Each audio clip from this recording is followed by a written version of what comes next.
Hello and welcome. Thank you so much for choosing to listen to us today. My name is Thabi and this is Thabi Talks right here on Wild West Show Radio TV. And today we will be talking about GBV, gender-based violence, which is a pandemic of note. But before we even continue, let us first understand and try to understand what is gender-based violence. Well, gender-based violence is classified as a phenomenon deeply rooted in gender inequality and contributes to one of the most notable human rights violations. It's gender-based violence is violence basically just directed against a person because of their gender. Although we find that most men and females experience gender violence, but majority of the time it is females as well as children that get to experience further. And today I have got a wonderful guest whom will be discussing further this issue and just breaking it down because she knows a bit more about gender-based violence, and her name is Lerato Lemeke. And a short bio about Lerato: she's a 47-year-old woman, she's a single mother, an ordained minister of the gospel, a lifeline counselor, a community development practitioner, and a member of the Gauteng AIDS Council. Hi, Sis Lerato. Sanibonani sis. Ngiyaphila njani Thabs? Ah, wonderful. Thank you. Did I get you correct? Hayi, you did. Ngichanile wethu. So, uLerato Lemeke, who is she besides the titles that I've just, Lerato is a little girl born in the Free State, in Brandfort to be exact, to Uneli Besana and Malchas Oliphant, who were married and got divorced when Lerato was still young. Growing up, my parents worked in the Transvaal then, but stayed in the Free State. So we grew up between these two provinces. As our parents were working like that. So childhood time, I shared my time in the Free State and also in the Transvaal. But my adulthood, I spent in the Gauteng province. I'm a mother of two, as you said. An ordinary South African girl. Who loves life, who's got dreams, who's seen the bad and the good of life, a giver now, also who's learned to reach out to others and serve others as well. Through my own experiences, I've learned that there's a need to give and serve others. So in a nutshell, I'm a people's person. I find joy in putting a smile on somebody's face. I enjoy it. It gives me, it fulfills me to give hope. Nice. Wow. Wonderful. All good qualities. I hope so. So spoken person now. Lerato, when we say gender-based violence, what does it mean to you personally? Personally, it's a pain. I've come to realize that even some of us who've experienced it, healing is truly a process. I was asking myself this week, is there ever a time where one can wake up and say, I'm truly recovered, I'm completely healed? Because every now and then, there's something that will happen that will take you back there. Gender-based violence is, to me, I describe it as an evil, which is sent to destroy humanity.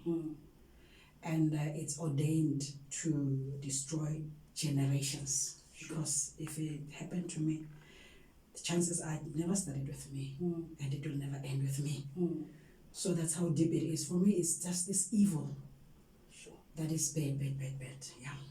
Can you just take us through your experience? Because like you said, you've personally, you know what it means, you know how it is, you've had to face this monster head on. Can you just share with us your experience? Well, Lerato, like most young girls, I got married very young. First of all, I don't know what happened. Let me start there. That the first guy who was supposed to marry me passed away after my baby was born. So that was that relationship I can talk about, because I think I was thinking about it, that do you know that was the only relationship that you enjoyed. Put a smile on your face. But then his life was cut short. That's when I met my ex-husband. Okay. At an early age, and I didn't know much. Hey. To be honest with you, signs were there. My instincts were there. There was a voice preaching to me, but I was young. I was naive. I didn't know enough. So he told me that he loved me. I also fell for him. Handsome and everything. And a good preacher, a good teacher of the word. And because I'm a believer myself, so he was very good at what he was doing.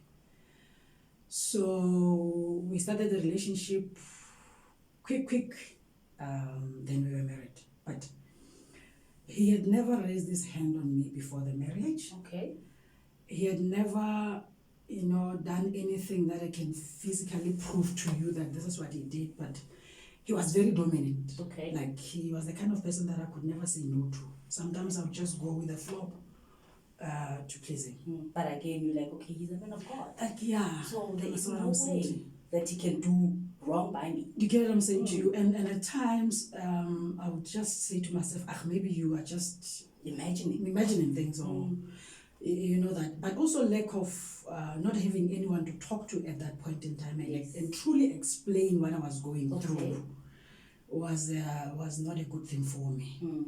So we got married, but immediately after marriage, that's when I got to know the man for who he truly was.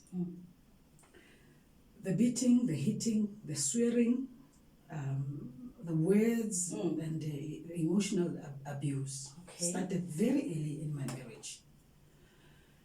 And it was like I was shocked in a way, and I didn't know how to handle it, who to tell. Where do I start? Is this normal? Is this not normal? Now, Sis Lerato, sorry to cut you. Like you said, immediately after you got married, then the beating started. Yes. Was it a random thing, or was it maybe after you said something? Or like how did this person just switch from this sweet, loving guy who told you he loves you, will take care of you, to like this master now?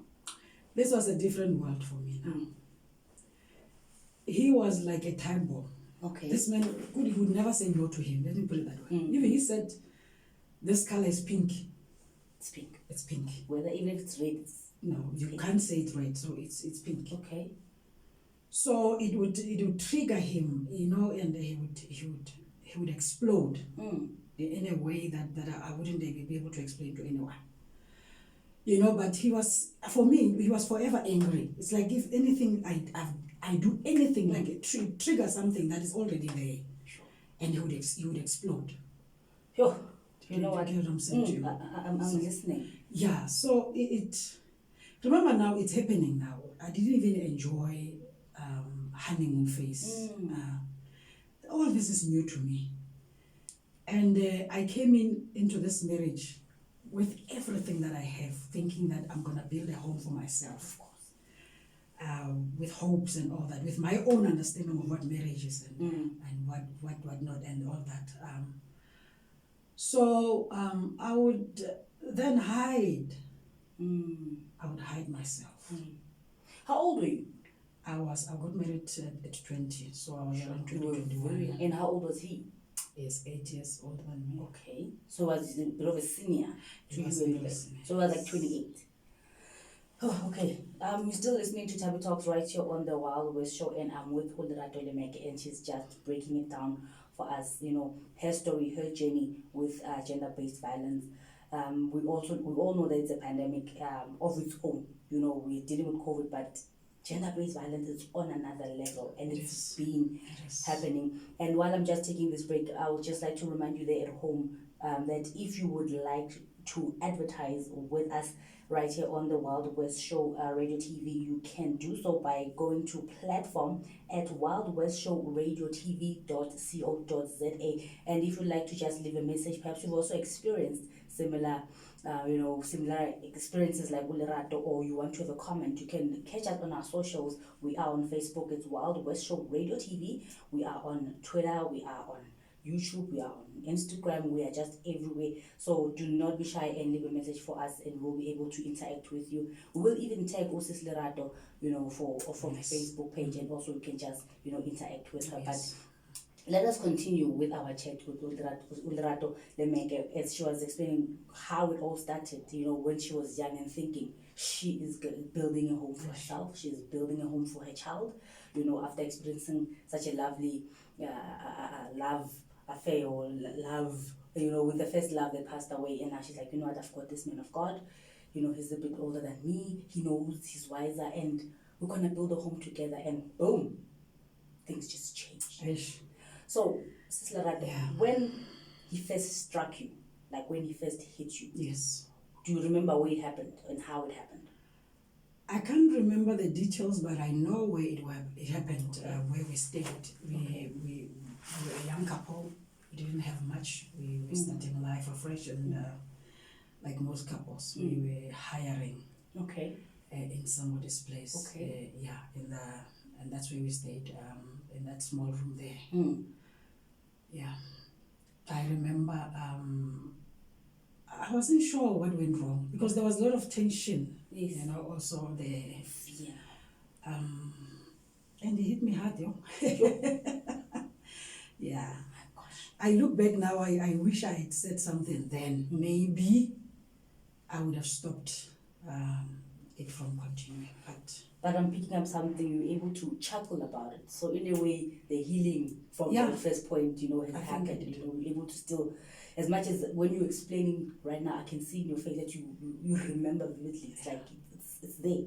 But the way you like chuckling about it, like, this man hit me very hard. It's true, sometimes after all those things that you experience, you come to a place where you look back and you look at yourself and you're like, Mara, if only I know. Because now I know better. I think now I'm stronger.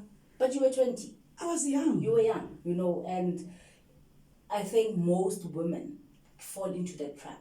And most men that are predators, I think somehow they've got this radar, how to pinpoint the ones that they know. This one is vulnerable. True. This one will make a proper, punching bag. I can control him with ease. Yes. Yeah. Somehow they've got this skill of pinpointing, because most of them, when you talk to women, they're like, I was scared of him, or I don't know, I couldn't speak up, I just froze, I couldn't tell anybody, That's the thing. And most of the time they were young. That's the thing. And the fear, let me talk about the fear. The fear is so severe that you cannot explain to anybody who's never been there. Sure. When the man says to you, I'll kill you, and you see it in his and you see it in his, you believe it. Sure. You know he'll do it. Yeah, they say with such conviction that you see it in their eyes. True. And also as he hits you, the amount of anger that you receive from him tells you a lot. Tells you a lot that this man can do anything with you at any point that he wants to. Now, Sister Lerato, this is a man of God. Yes. We guys are in church, right? You are members of the church, and you see him talk to people, and you are experiencing this pain, right? Now, with you being in church, and I understand there was fear, but wasn't there maybe that you felt, what? Let me hint, even if of course you're scared, but let me hint and see if they will get what's going on with me. Sis, because we were not just members of the church, we were pastor in the church, we were the senior leaders in the church. Right? Gets worse. Let me tell you something that when you are in that situation, there is a dilemma. Your mind knows what you should do. You know exactly what should be done. Yes. But your heart, the energy that you have, can't really match up to that. Sure. You can't really wake up and do it. Okay. I planned all those things. I've planned to talk to somebody. I've planned to run away. I've planned all those things. But I couldn't. But then here's the thing now. The manipulation that goes with this abuse, it's deep. Okay. A person will beat you and hit you and do everything that he wants with you. After that, he's the one who cries more than you. Okay. He gets to tell you his story of how he grew up in pain and all that.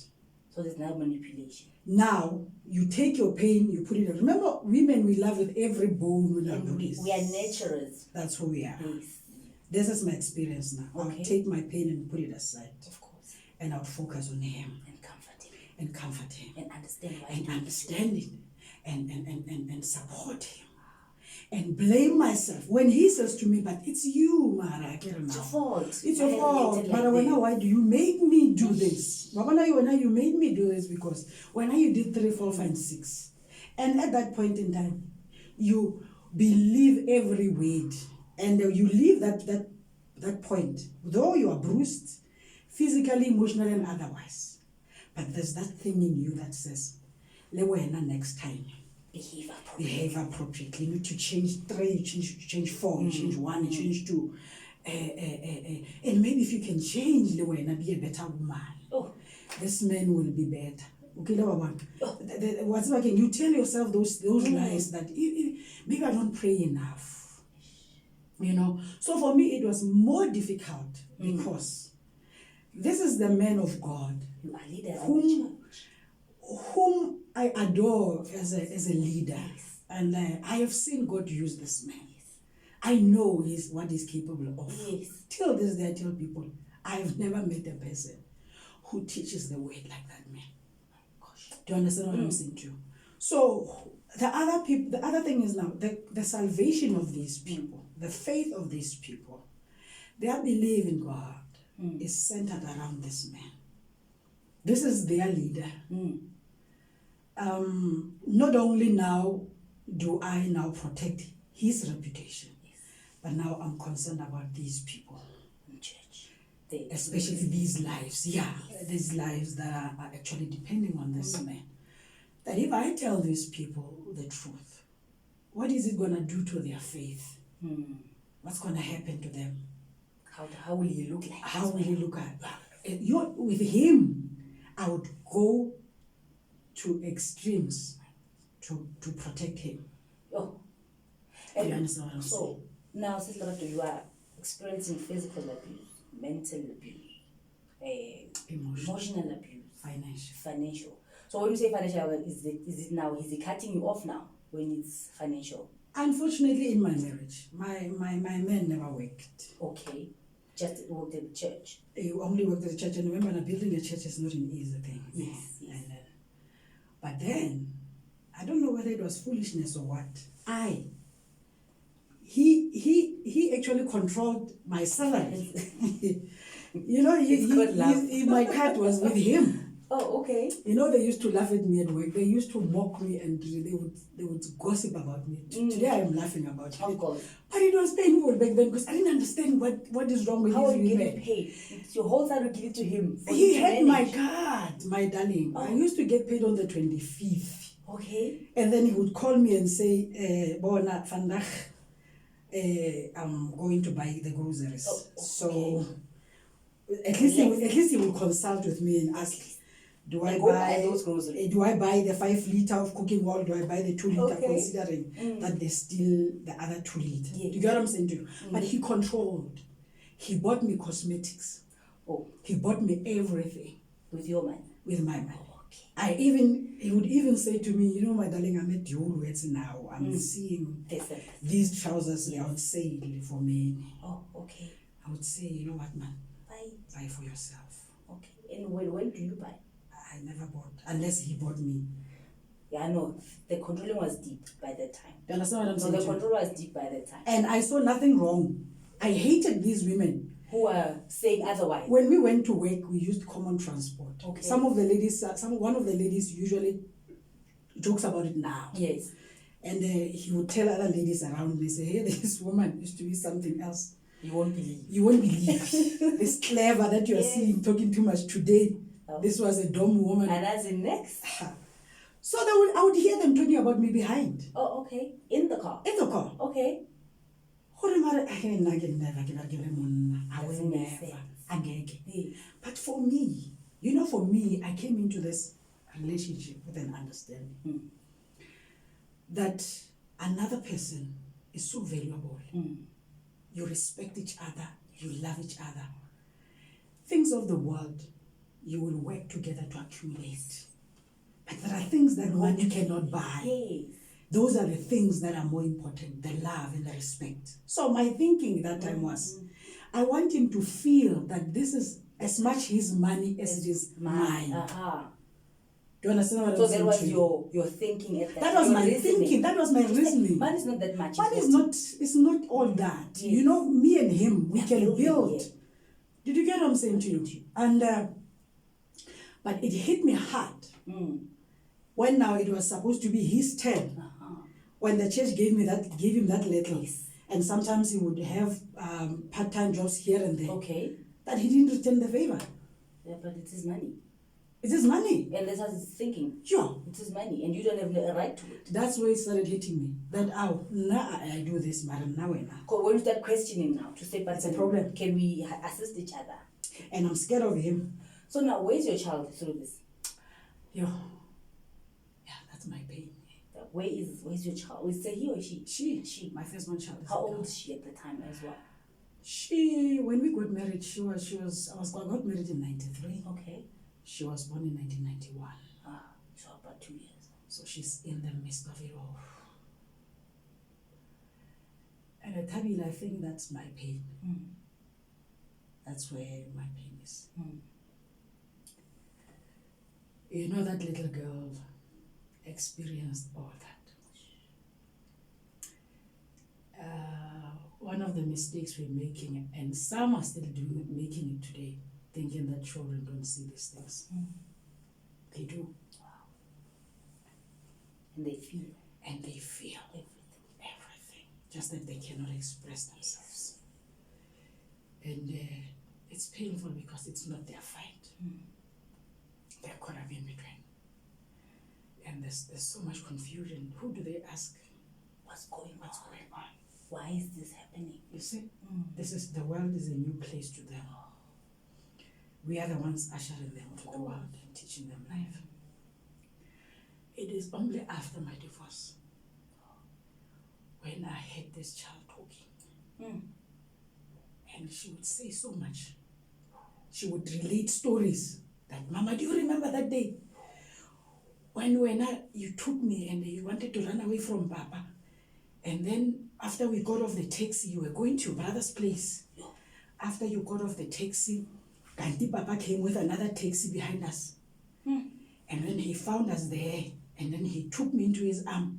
And he started beating you in front of people. Sometimes this child will say, she will just say some words. Tell him, Mama Marwana, you were scared of your husband. You were scared of your husband. So back then, now it pained me that she was going through pain. But I only saw the damage after. Because you're still trying to navigate through your pain and your confusion.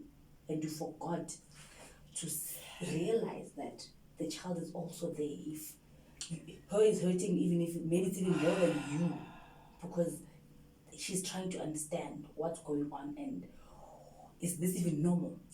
What is happening? I was aware, like I'm saying, I planned it all. It would hit me hard sometimes when this child would, when she hears Daddy's car pulling over. You know, it's a painful situation. You'll see the kids looking for mistakes. Trying to fix quickly. You know? And you see these things as a person. Your mind tells you, run. This is not right. Run. This cannot be normal. This is not right. Because I'm sure you are even looking for things in the house to see if there's anything out of place. To see if you're looking properly. What's gonna make him angry? Check out quickly. And that's not a way to live. That's not a way to live. And now, Sis Lerato, as I'm sitting, I'm thinking, I'm listening to what you're saying, and my mind I'm like mind boggled, you know. And I always get this way to say, most of the time you speak to women and you find that it's women that are in the church. And look, in the past, the church has been in the forefront of many injustices. They were part of helping with the apartheid. They're part of helping with the truth and reconciliation. nation. I mean, in South Africa, I think we're the only African country that a civil war did not break out when we were switching, from oppression to what we have now, to democracy. And church was there all along. And vocal. And vocal. But why is the church not so vocal when it comes to gender-based violence? Like, why are they not in the forefront? Like, I'm confused. And you hear such stories like your story, which is like many other stories that are around the church itself. And it seems like more and more stories come from the men of God, or the men of the cloth, or the leaders in the church, or whichever way you want to put it. Why do you think that the church is not so vocal? It's not in the forefront like it's always been. That's a very painful observation. That's where we add. Those are the questions that we all ask. I remember in 2013 I was doing my theology, and when I was doing my thesis, I was given the right to do whatever I wanted. Okay. So I dealt with gender-based violence. Yes. I checked the church's response, basically, because I'm from church. Yes. It's painful. I did my research all over the world. The church has been so mute. Yes. You don't even talk about it in the church, let alone now advocating for it outside the church. There is no platform to talk about gender-based violence in the church. And where it's happening. The church has failed victims of gender-based violence. The church is behind when it comes to issues of gender-based violence. The church is not informed when it comes to issues of gender-based violence because they have neglected the matter. We can blame a lot of things, including the theology that we were given, that subscribes to how we should think, how we should talk, how we should do this and that, forgetting to be relevant. You get what I'm saying to you? So, unfortunately, the church has been the center of pain throughout. And we have lacked activists within who will raise their voices and not be scared. Because they will chow you, hey? Of course. They will deal with you thoroughly. They know how to deal. Did you get what I'm saying to you? They know how to deal. So we have lacked such voices that would rise within the church. And it's sad because, like you are saying, with the church been going along for a very long time, you hear of stories, you read of, I've seen documentaries of the boys in the Catholic. Yes. To say that the senior pastor has been happening, the bellboys, their experiences of, sexual abuse. And it's always been shh. And do you think that's the reason that it continues in church? Because the church has been quiet. That's the reason, because it's not spoken about. Leaders are scared to acknowledge. But why? That's the question I'm asking. Why are but they scared to acknowledge? Is it them doing it? That's the thing. That's where I was going. The sin of the church is that our own leaders, some of them are perpetrators. We're talking about the case 2018. Motoso, one of the leading church leaders. Recently, you look. These are still allegations. Pastor Makam, we heard the voice, and we don't have proof that it has happened. But the fact that he's phoning to say, such things. What's happening? You see, unfortunately, there's a lot that's happening in the church. Things covered. And people are quiet. This morning I wrote on my Facebook page, I challenged the leaders. They know what they've done. They know the cases of rape and violence against women and children that were reported to them, and they were covered. Because the thinking of people is that we should cover the men of God. So even they're covering the men of God. The mothers in the church, I don't even know what to say about them, because if you can retrace some of the stories, some of the women in the church are active players in these acts of violence. What do you mean? Do you get what I'm saying? What do you mean active players? You look at the cases. You are controversial, my I am. Look at the cases. Mm. Like, let's say for Amatoso, because now it's an open case. The women who ushered these little girls to this boarding house, it's mothers. It's mothers. And most of these kids, remember, some of them, they come from backgrounds where there's lots of pain. Yes. They need a mother to take care, to nurture. Women are most of the time implicated because Tina, we are so vulnerable to money and bribe that these perpetrators give us money. All right, guys, it's so heavy, and I even made Pastor Lerato cry. I apologize for that. I don't need to apologize. However, it just shows the magnitude of the pain. It shows the magnitude of what is happening. It's been happening, and it's still happening to other women, even now as we speak. It's deep, guys. It's gender-based violence. It cuts deep for most women, and it's sad to even talk about and realize, to say, even if most of us, if we go back to our childhoods, we realize that we've experienced gender-based violence one way or somehow. It could be maybe your dad to your mother. Small things, if you just, and they trigger and they trigger and they trigger. For now, I would just like to remind you there at home listening and say that if you do want to advertise, please do log on and catch us on platform at Wild West Show RadioTV.co.za. Do not be scared to do that. And also, we are on all socials. We are on Facebook. You can continue to communicate with us. We're on Twitter, we're on Facebook. Just do not be scared to chat with us.